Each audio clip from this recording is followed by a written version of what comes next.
Et salut tout le monde. Allez, on se retrouve pour cette petite vidéo habituelle du dimanche matin.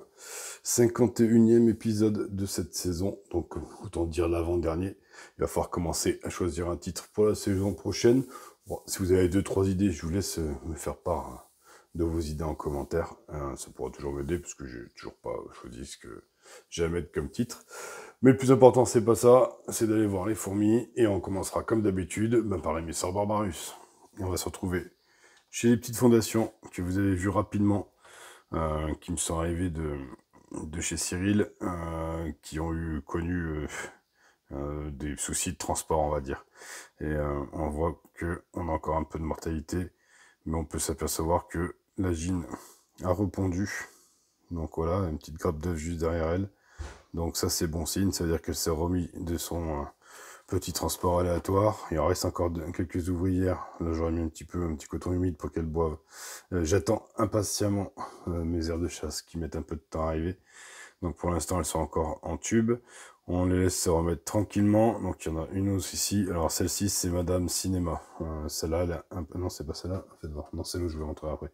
Celle-là, alors, je touche pas le bon tube. Voilà.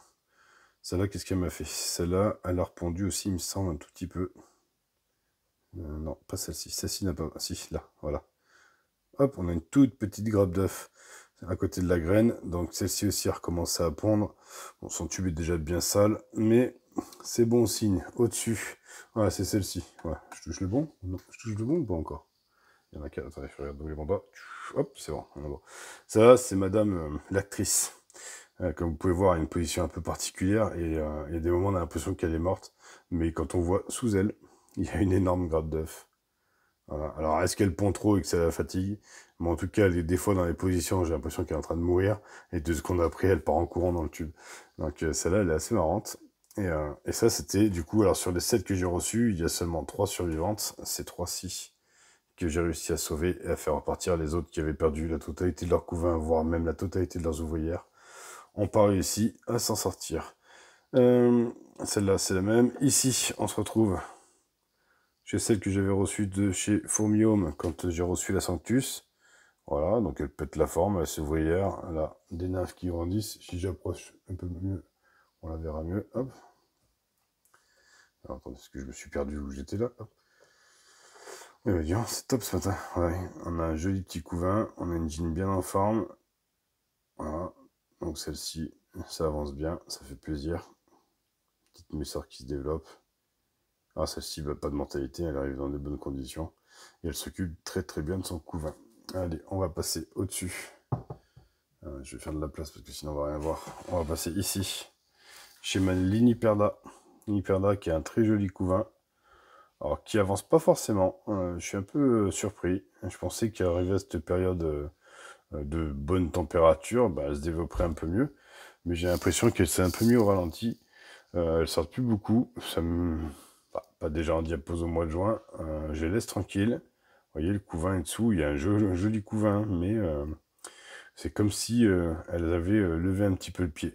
Sachant que toutes celles qu'on voit là, c'est quand même sa première génération. Donc elle a quand même eu un beau développement en première génération. Peut-être que maintenant, le reste du couvain est prévu pour le début de saison prochaine.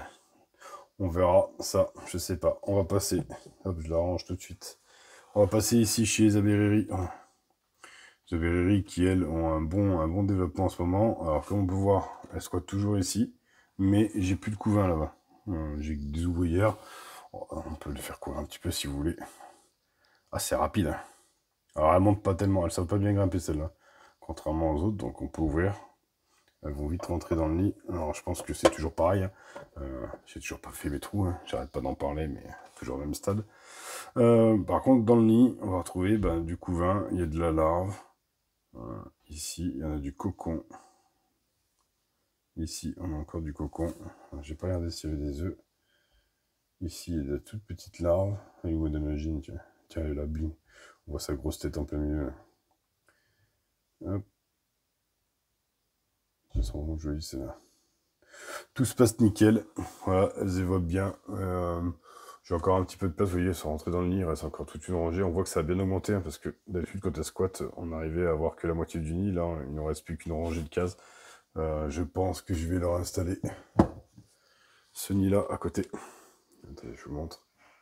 Hop, voilà, ce nid-là qui m'a été offert par Yanouz, qui est venu récupérer, mes Messars Barbarus et qui a fait ça lui-même et qui me l'a donné en échange pour me remercier, que je trouve sympa. Donc je pense que là, je vais venir le foutre à côté et je vais donner ça aux abeilleries pour qu'elles aient un petit peu plus de place. Enfin, je vais réfléchir, mais je pense que c'est comme ça que ça va se passer. Ici, on va descendre. On va finir avec mon... Ah non, sur c'était déjà, on en aura une autre après. Là, on est chez mon Aethiops, qui est arrivé il n'y a pas très longtemps. Elle a encore une ouvrière. Très très bon développement, assez rapide, je trouve, pour, pour ce campo-là. Bon, elle avait déjà du couvain. On peut voir qu'elle a des beaux petits œufs tout frais. Elle a encore un cocon. Elle a encore un peu de la larve. Pareil, j'attends impatiemment mon aire de chasse pour leur accorder. Pour l'instant, elle reste comme ça. Ici, juste à côté, là, on va passer sur du tout petit. Hop, on va retrouver une fourmi que j'ai récoltée il n'y a pas si longtemps que ça. Si je me rappelle bien, c'était jeudi. Vous voyez, elle a déjà pondu énormément. Tapinoma SP, d'après les identifications qu'on a pu faire. Je n'ai pas cherché plus loin de savoir ce que c'était. J'ai été surpris de découvrir cette espèce dans mon jardin. Parce que c'est la première fois que je la voyais. Bon, après, vu la taille, ça m'étonne pas.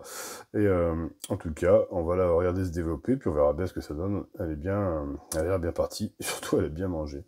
Voilà, on va descendre sur l'étagère en dessous. On va se retrouver, habituellement, l'étagère des campos, mais en fait, maintenant, il y a un peu tout le monde. Ici, avec une scutellaris, tranquillou, un petit développement. Toutes ces ouvrières, elles se promènent bien. On voit qu'elle a un peu de couvain.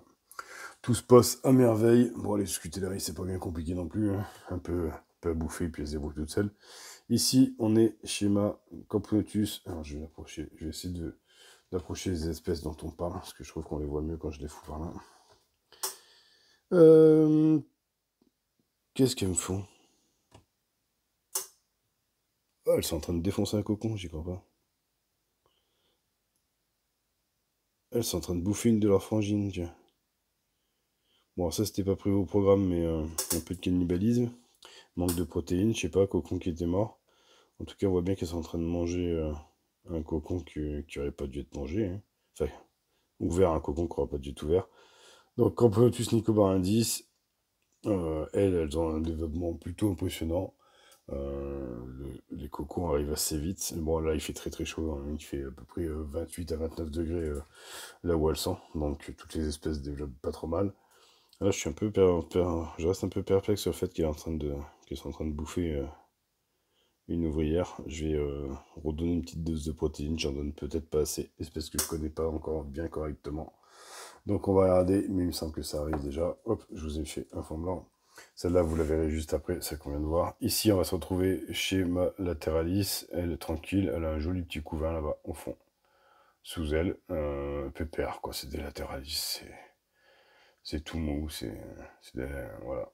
Une qui guette la sortie, elles ont à manger, elles ont à boire. Tout se développe, pépère. À côté ici, un petit peu plus de développement. On est chez ma Camponotus barbaricus. Elle, on peut voir qu'elle a grave du couvain et elle n'arrête pas de se développer. Ça, c'est génial. Elles sont ultra actives en ce moment. Bah, parce qu'il fait chaud. Hein. De toute façon, dans la pièce où elle vit, il fait en moyenne 27 en ce moment, voire des fois un peu plus. Et comme je chauffe pour certaines espèces, ça arrive à monter à 28-29 dans le placard. Donc, pour toute espèce confondue, ça a l'air de leur plaire. Après, j'ai des espèces qui aiment le chaud. Donc voilà. On passe ici à côté. On va être sur ma première fourmi jaune et noire qui a 5 ouvrières et qui a quand même un joli petit couvain qui est apparu. Hein. Donc tout se passe bien pour elle. Elles sont jolies. À côté, on a la deuxième. Alors attendez, parce que là, le tube est vraiment crade. Parce que celle-là m'a toujours sali énormément le tube. Alors on va essayer de se tourner, histoire de pouvoir... Alors, attendez, je cherche la fourmi. Alors je sais pas si on verra. Alors là, je vois pas ce que je filme, donc... Je vais essayer de filmer. Celle-là est très très sale. Donc du coup, on a du mal un petit peu à observer. Alors, attendez, au lieu de vous tourner, vous. Hein, comme d'habitude, on va aller la chercher. Voilà, en fait, c'est ce que j'aurais dû faire dès le début. Et là, on se retrouve à l'intérieur, on s'aperçoit qu'il y a un super joli couvain, des ouvrières très très blanches. En tout cas, tout se développe bien. Oui, par contre, je ne savais pas qu'elles pouvaient être sales comme ça, à mettre vraiment des déchets de partout dans l'unification. Vous aurez eu plein de hors-champs aujourd'hui, mais en fait, quand je déplace les nids, c'est pas ouf. Alors, attendez, hop. Ah tiens, tant qu'on est là, on va regarder celle-là. Alors, elle est où? Elle est là. Camponotus sanctus, qui commence à avoir des larves et des cocons, donc ça fait plaisir. C'est que ça se passe bien. Voilà. Toujours pareil, elle est seule dans son tube, je la nourris, puisque on peut voir qu'elle a une jolie physogastrie. Et tout se passe bien pour elle. À côté ici, on va passer chez les Crantatus. Crantatus, ici, on va avoir du couvain. Ils l'ont mis de ce côté-là, ce coup-ci. Donc là, on a une belle grappe d'œufs cachée sous les ouvrières. On a ici pas mal de petits couvains. Ici aussi encore, là-dessous, encore une grappe d'œufs. Donc très très prometteur encore. Là, on a Madame Lagine. Madame Lagine, qui est toute maigre, elle grossit pas la mienne. Mais bon, elle pond tellement souvent que... Hein. Ici, on a encore des larves, des médias, petite trophalaxie. En fait, tout se passe bien. Et en activité dans de chasse, j'aurais remis de l'eau fraîche, donc du coup, elle s'y intéresse un petit peu. Et tout va bien. Ici, on se retrouve chez ma catéglyphis Pis Kappa, alors qui a mangé son œuf et qui a pas l'air d'avoir répondu. Alors, il y a des petits trucs là cachés là, dans le coton. J'arrive pas à définir, comme je veux pas trop la bouger, j'arrive pas à définir si c'est des œufs ou si c'est des grains de sable, parce qu'elle me rentre du grain de sable. Là dehors, on a l'ouvrière qui se balade. Donc voilà. Donc elle, tout doucement, on va la laisser se développer. Et on regardera par la suite. Allez, et maintenant, on va faire un petit tour chez les Manicas. Les Manicas, on va venir ici tout de suite parce que j'ai entreaperçu le gastro de la gine. Donc du coup, ça fait longtemps qu'on l'a pas vu. On va l'observer un petit peu. Juste en dessous, on va s'apercevoir qu'il y a quand même pas mal de couvains. Et ici, on a une belle pente. En bas, plus bas, je sais pas. Ça, c'est une ouvrière. Tac, Madame Lagine, si tu peux montrer ton museau. Ça fait longtemps qu'on t'a pas vu pour de vrai. Hein. Alors, on va aller... Je vais taper un peu sur le tube, histoire de te la réveiller un peu. Ça va l'exciter. Vous voyez, elle est en train de se tourner. Là. Attendez. J'arrive pas à voir une mise au point. Ah si, là. En fait, j'ai un reflet que j'arrive pas à enlever. Puis j'ai mis un coup de doigt sur le tube, ce qui a fait une grosse trace dégueulasse. Enfin voilà, ma petite Jean. Alors, elle n'a pas une super physio. Elle arrive à être plus grosse par moment. On voit que comparé aux ouvrières, elle n'est pas excessivement grande. Il y a maintenant des belles ouvrières qui atteignent quasiment la taille de la reine. Mais en tout cas, ça fait plaisir de la revoir, la petite demoiselle, depuis le temps qu'on l'avait perdue. Pour une fois qu'elle est dans ce tube, surtout, là, elle est vachement haut. Je pense que la chaleur la fait remonter. Bon allez, on fait un petit tour sur le couvain comme d'habitude. Ici pas mal de couvains, on voit des larves, beaucoup de grosses larves, donc ça va bientôt totalement se nymphoser. Voilà, elles sont déjà blanches, donc elles ont déjà été purgées, donc ça va pas tarder à arriver. Ici du couvain, puis comme d'habitude, dans tous les tubes. On a pas mal de larves qui vont passer à mon avis au stade nymphe. On va avoir une grosse arrivée de naissance dans pas longtemps. Ce qui est pas plus mal puisque je commence à avoir une diminution du nombre d'ouvrières. Enfin, là on voit l'eau. J'ai réhumidifié les tubes hier avec la température. On voit très bien que l'eau elle est bien passée à travers et qu'elles ont foutu le couvain à l'endroit où il y avait plus d'eau. Comme ça au moins, tout va bien. Je sais pas, là aussi, on voit que c'est bien mouillé. J'ai pas réellement une baisse du nombre d'ouvrières, mais j'ai dit une erreur, j'ai dit une bêtise. J'ai une augmentation du tas de cadavres ici et ici. Après, on arrive en deuxième année. Elles sont en train de m'en faire un aussi ici, dans les 4 angles. Là, elles sont en train de manger. On arrive en deuxième année, donc du coup, forcément, certaines générations commencent à dépérir. Et il ne faut pas non plus trop s'inquiéter. Allez, ça fait 14 minutes. Hop, on va remonter. Je commence à avoir chaud. Il faut que j'allume le ventilo, parce que quand il fait trop chaud, je vais l'allumer, vous voyez qu'elles font du bruit. Quand il fait trop chaud, je ventile mes fourmis un petit peu. Voilà. Là, ça fait du bien, parce que c'est sur mes jambes. Et je vous dis bon dimanche, et à dimanche prochain. Allez, ciao ciao.